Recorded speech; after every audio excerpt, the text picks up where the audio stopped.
Okay, so number 9, positive stamina.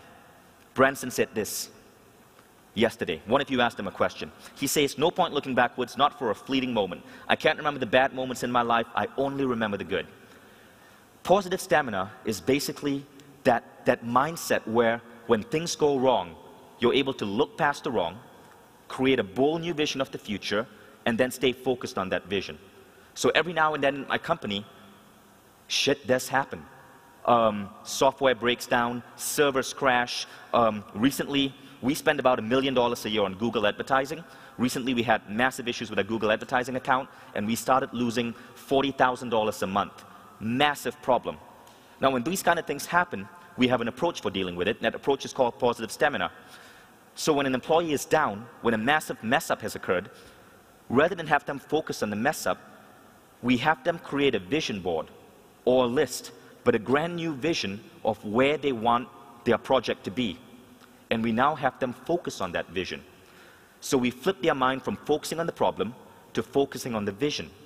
And what happens, more often than not, is by focusing on the vision, they start coming up with new ideas, new solutions that make that old problem irrelevant and obsolete.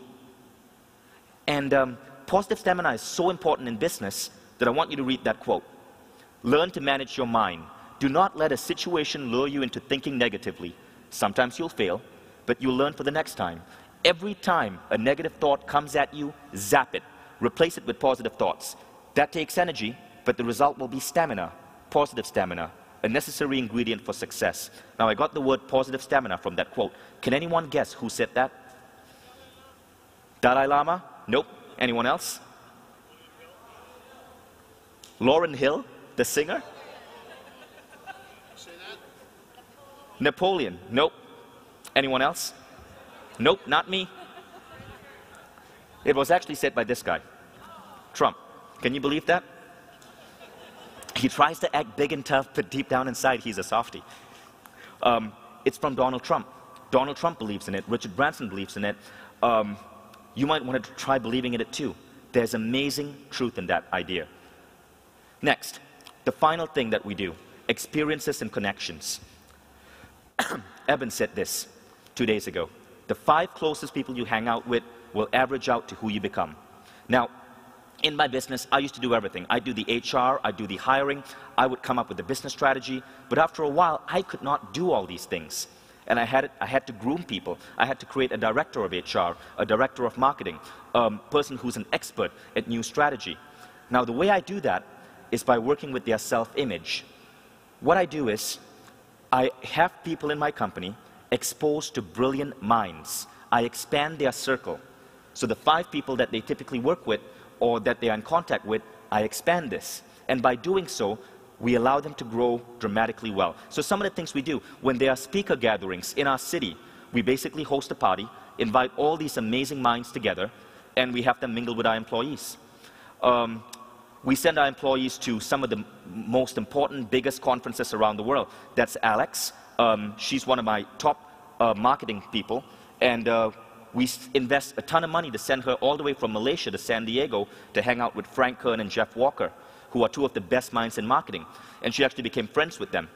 So by taking people in my team and exposing them to brilliant minds, they themselves see an increase in their level of brilliance. Sean Stevenson, who works with us, he's friends with maybe 3 or 4 people in my company, not just with me. And he adds a light and a certain amount of knowledge, and he helps these people grow just by being their friend. Am I right, Sean? Sean needs attention every now and then. Okay? I'll allow you to get a couple of words in. Okay, so it really is about experiences and connections. Whenever we have a best-selling author visit our city, we bring him into our office, he gets to sit for the awesomeness report, and he gets to meet our employees. That's Mark Joyner. Any of you heard of Mark Joyner? Brilliant marketer. Mark Joyner came to our office, he befriended one of our employees, and he's now helping this employee get his book published. So I believe in creating friendships, not just with me and my clients, but with my employees and my clients. So the real message is this: you're happy when you help others become happy.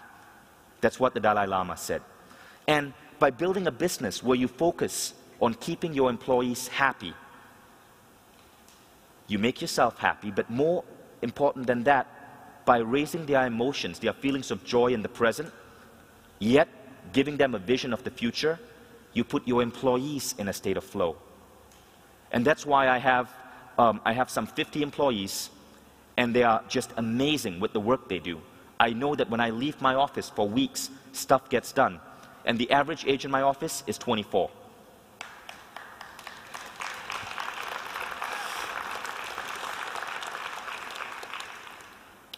It's 24 because we're in Malaysia, and most people over the age of 30, their wives don't let them come and work for me. Actually, a lot of our employees come from Calgary. How many of you here have a son or daughter working for me?